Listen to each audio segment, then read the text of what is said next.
I also have friends, you know them, I know them.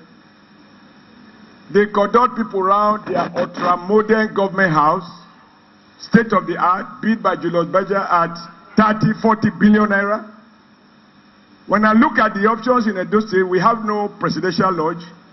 I prefer, and I said to our people, when I look at the numbers, I would rather do state-of-the-art hospital for Edo people than state-of-the-art government house for His Excellency.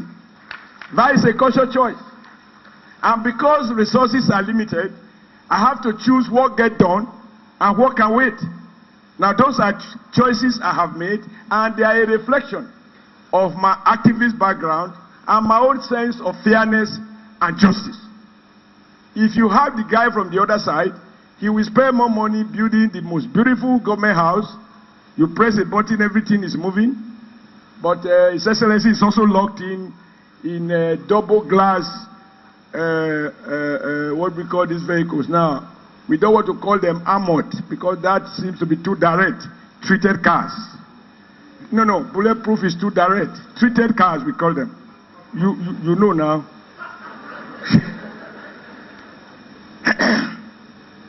So for me, I believe that now what I've been trying to speak to is how our background can shape the choices we make and the policies we pursue if we ever find ourselves in government. And how this is only possible if your activism is not one-man driven, but is based on collective activism. Because the benefit of collectivism is that we share notes, we compare opinions, and we arrive at an aggregate decision which reflects the broad view and the broad position of the collective.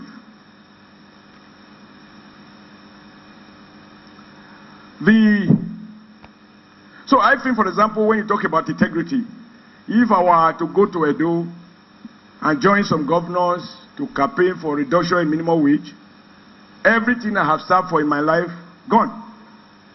If I've gone to Edo, pay contractors, but I don't pay workers, everything I've stopped for in life, gone. If I've gone to Edo and deny promotions, everything I've campaigned for in life, gone. But there are a few other things I've done, sir. I couldn't understand, for example, why state governments insist that employees of the state, the highest grade level is 16. I removed that barrier because I insist that the fact that you work for a state government doesn't make you less competent or less hardworking than those working for federal government. And so I removed the barrier. Today we have school principals who are earning grade level 17. Those are a reflection of my own values, that you can't limit, put a ceiling on a man's future merely by reasons of his location.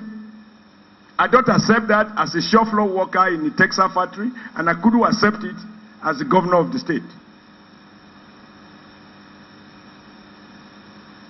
I also decided, because what has happened to our country is that those who couldn't make it,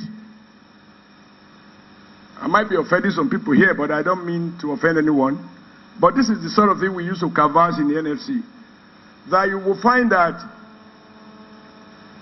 those who did social sciences,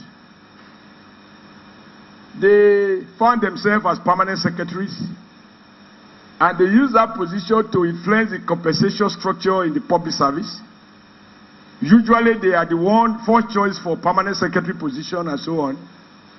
And then find some rationalization to limit people who have technical training, whether it's HND or the red medicine and so on and so forth. And, you know, we want teachers to have a sense of pride, but because they are teachers, they cannot grow, they can't earn more than level 15. I decided that each time I've had to appoint permanent secretaries, which come within my discretion, I make sure I include teachers as permanent secretaries, so that in opting to teach, you are not, you know, discouraged by the seeming receive order that Once you are a classroom teacher, your lot will terminate at level 15. So today in Edo State, we have principals who are permanent secretaries. And in my view, they are doing just as well, if not better than others. Because whereas you can measure the productivity of a teacher, it is very, very difficult to measure the productivity of a general civil servant in the bureaucracy. Because whether he goes to work or not, your file is missing or not missing, or is, as they say, somebody is sitting on your file. If the teacher doesn't teach, it will reflect in the examination result. Talking about integrity or moving from activity to governance, whether that changes your value system. In Edo, I've tried to be conscious of the things we have talked about at the NLC. You know, we spent so much time discussing privatization. By the way, this is one area I didn't agree with some of my colleagues in the NLC. I didn't believe that Nigeria should continue with state ownership of a number of institutions. Because as a younger unionist, I was very fascinated by the Tito school, where you have worker management.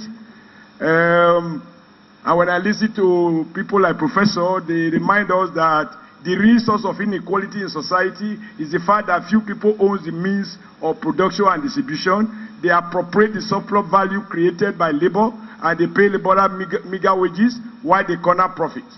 As a young man, that was not good enough. I was much more idealistic. That to each according to his contribution, and contribution to be measured by the amount of sweat. I believe therefore that a panel beater and a shop floor worker like me, I was working lot harder than my personnel manager, who was in an air-conditioned room drinking tea at work for which he doesn't pay.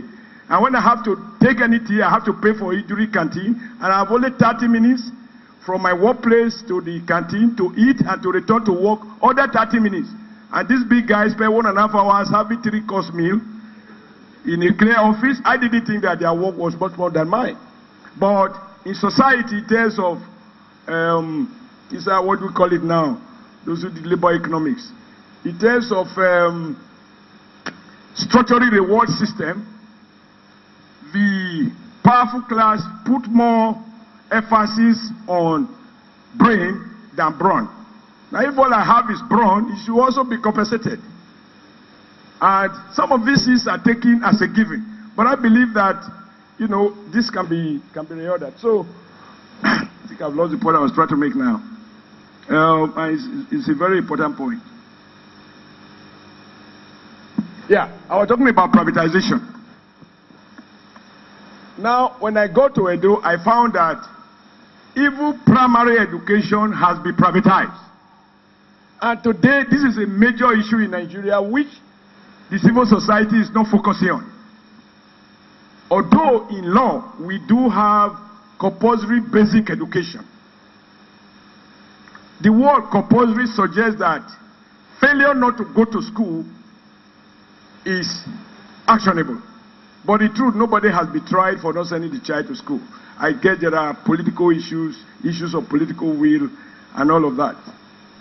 But also, I also believe it's about conscience.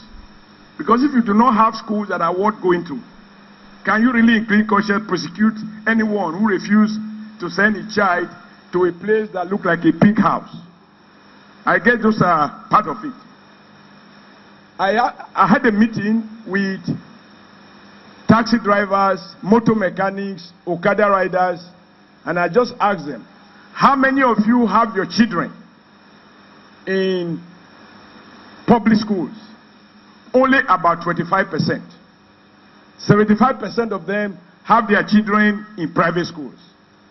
You now go into the definition of what is a private school, and you find that you have the good, the bad, the ugly. There are high-profile ones that everybody can talk about, but you also have room and parlor primary schools, which they turn to miracle center for exam purposes. And for the parent, the fact that this school has a roof makes it even better than the government one without a roof or a pothole inside the classroom. And so 75% of the poor have to labor to send their children to private school. So